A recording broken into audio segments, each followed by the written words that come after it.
Dr. Elias Cheng was a legend in the world of neurosurgery. His name was synonymous with groundbreaking techniques and life-saving procedures. Patients from all over the world sought his expertise, and his colleagues held him in the highest regard. His name was whispered with reverence in hospital corridors. The stories of his miraculous surgeries and his unyielding dedication to his patients were the stuff of legend. He was known for his steady hands and his brilliant mind. His precision in the operating room was unmatched, and his ability to remain calm under pressure was awe-inspiring. Yet, behind the facade of the renowned surgeon, I carried a burden that weighed heavily on my shoulders, one that I could never escape.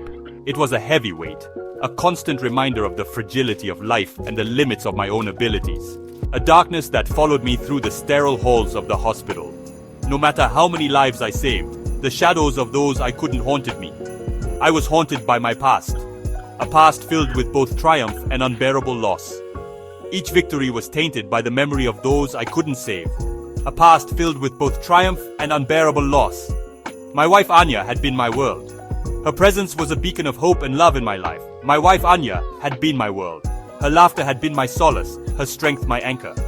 Together we faced the challenges of life with unwavering determination. Her laughter had been my solace, her strength my anchor. But fate had been cruel. Anya was gone, taken by an unforgiving illness that even my skill couldn't combat. But fate had been cruel. Anya was gone, taken by an unforgiving illness that even my skill couldn't combat. Her memory was a bittersweet ache, a constant reminder of my helplessness, taken by an unforgiving illness that even my skill couldn't combat. Her memory was a bittersweet ache, a constant reminder of my helplessness. The loss had left me withdrawn, my heart a fortress of grief. Her memory was a bittersweet ache, a constant reminder of my helplessness. The loss had left me withdrawn, my heart a fortress of grief. I poured myself into my work, finding refuge in the precise, demanding world of surgery, a constant reminder of my helplessness. The loss had left me withdrawn, my heart a fortress of grief. I poured myself into my work, finding refuge in the precise, demanding world of surgery. The loss had left me withdrawn, my heart a fortress of grief. I poured myself into my work, finding refuge in the precise, demanding world of surgery. My heart a fortress of grief. I poured myself into my work, finding refuge in the precise, demanding world of surgery. His colleagues admired his dedication, his unwavering focus. I poured myself into my work, finding refuge in the precise, demanding world of surgery. His colleagues admired his dedication, his unwavering focus. They saw his stoicism as strength, finding refuge in the precise, demanding world of surgery. His colleagues admired his dedication, his unwavering focus. They saw his stoicism as strength. His colleagues admired his dedication, his unwavering focus. They saw his stoicism as strength. They didn't see the cracks in his armor. They saw his stoicism as strength. They didn't see the cracks in his armor. They didn't see the fear that gnawed at him, the fear of failing his patients, of failing himself. They didn't see the cracks in his armor. They didn't see the fear that gnawed at him, the fear of failing his patients, of failing himself. He clung to the oath he had sworn, the vow to heal, to mend, to fight for every breath. They didn't see the fear that gnawed at him, the fear of failing his patients, of failing himself. He clung to the oath he had sworn, the vow to heal, to mend, to fight for every breath. The fear of failing his patients, of failing himself.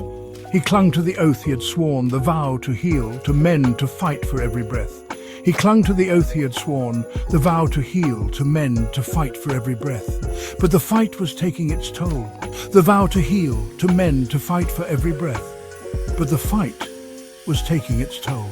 The long hours, the emotional strain, the constant pressure to be perfect. It was all becoming too much to fight for every breath, but the fight was taking its toll. The long hours, the emotional strain, the constant pressure to be perfect. It was all becoming too much. He was exhausted, both physically and mentally. But the fight was taking its toll.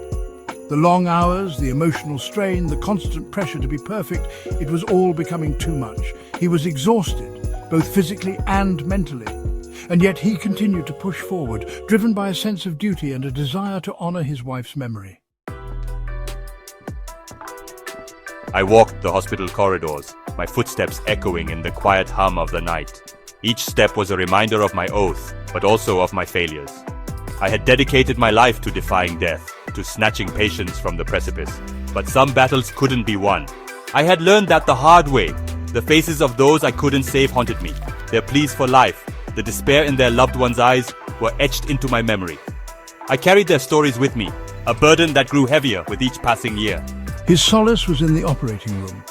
There, surrounded by his team, he found a sense of purpose. The precision of his movements, the calculated risks, the fight for every second, it was all-consuming. In those moments, he could silence the doubts, the guilt. He could believe once more in his ability to heal. The arrival of Dr. Lin Mei was a ripple in the otherwise still waters of the neurosurgery department. Her presence was immediately felt, like a fresh breeze sweeping through the corridors, bringing with it a sense of change and possibility. Young, ambitious, and fiercely intelligent, I was everything Elias had once been. My determination was palpable, and my drive to make a difference was evident in every step I took. My energy was infectious, my enthusiasm a stark contrast to the subdued atmosphere of the department. I brought a new dynamic to the team, one that was hard to ignore. I spoke of innovative techniques, of pushing the boundaries of what was possible. I was eager to share my ideas and collaborate with my colleagues to bring about meaningful change. Elias initially kept his distance.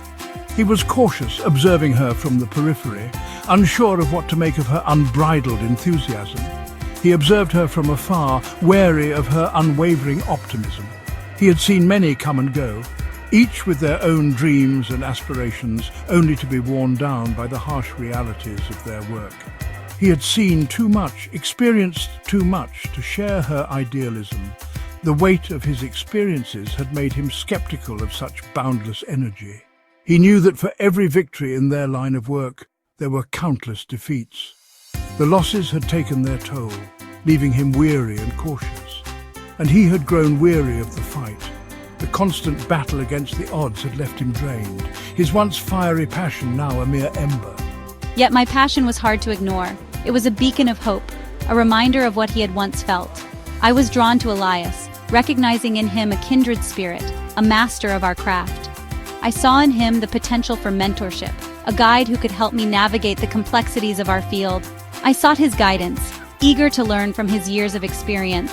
I wanted to absorb his knowledge, to understand the depth of his expertise. Elias, though hesitant at first, found himself drawn to her energy. It was a spark that reignited something within him, a reminder of the passion he once had. He saw in her a reflection of his younger self, the doctor he used to be before the world had chipped away at his hope. The doctor he used to be before the world had chipped away at his hope. And in that reflection he found a reason to believe again. 8-year-old June was a beacon of light in the often bleak setting of the neurosurgery ward. His presence was like a ray of sunshine piercing through the dark clouds that often loomed over the hospital. The nurses adored him, and even the most stoic doctors couldn't help but smile when they saw him. His laughter, despite the tubes and monitors surrounding him, was infectious. It echoed through the sterile hallways, bringing a sense of normalcy to an otherwise clinical environment. June had a way of making everyone forget, even if just for a moment, the gravity of his condition. He had a mischievous glint in his eyes, a zest for life that belied his condition. His spirit was unyielding, and his energy seemed boundless, even on the days when his body was not. It was as if he was determined to live every moment to the fullest, no matter the circumstances. June had a brain tumor, an aggressive one, nestled deep within the labyrinthine corridors of his brain. The tumor was a silent invader, growing stealthily and threatening to rob June of his vibrant life. It was a cruel twist of fate for someone so young and full of promise. The diagnosis had been a blow, a stark reminder of life's fragility. It was a moment that shattered the illusion of invincibility that often surrounds childhood. The medical team knew the road ahead would be fraught with challenges. Elias studied the scans, his brow furrowed in concentration. He had seen many cases, but June's was particularly heart-wrenching. The complexity of the tumor's location made it a formidable adversary, one that required not just skill, but also a touch of luck. The tumor was inoperable, too close to critical areas of the brain.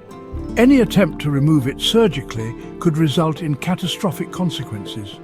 It was a delicate balance between preserving life and maintaining quality of life.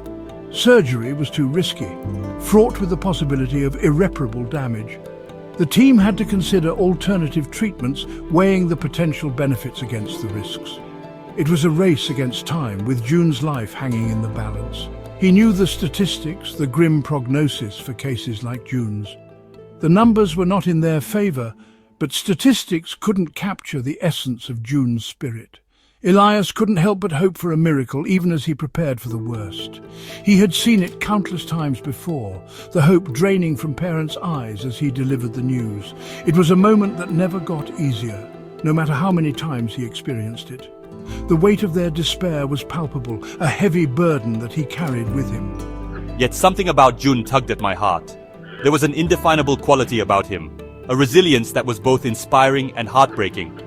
It made me want to fight harder, to search for solutions that seemed just out of reach. Perhaps it was the boy's infectious laughter, his indomitable spirit.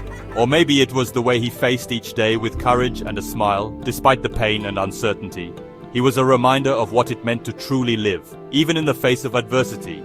Or maybe it was the plea in his parents' eyes, the desperate hope that I, the renowned Dr. Chung, could work a miracle. Their faith in me was both a source of strength and a heavy responsibility. I wanted to be their beacon of hope, to give them a reason to believe. I wanted to believe, to tell them that everything would be alright. But the reality was far more complex, and the path to healing was uncertain. Still, I couldn't let go of the possibility that there was something more we could do. But the ghost of my past failures held me back, whispering warnings in my ear. Each failure was a scar on my soul, a reminder of the limits of medicine. Yet June's case was different. It demanded more than just clinical detachment. It required heart, hope, and a touch of faith.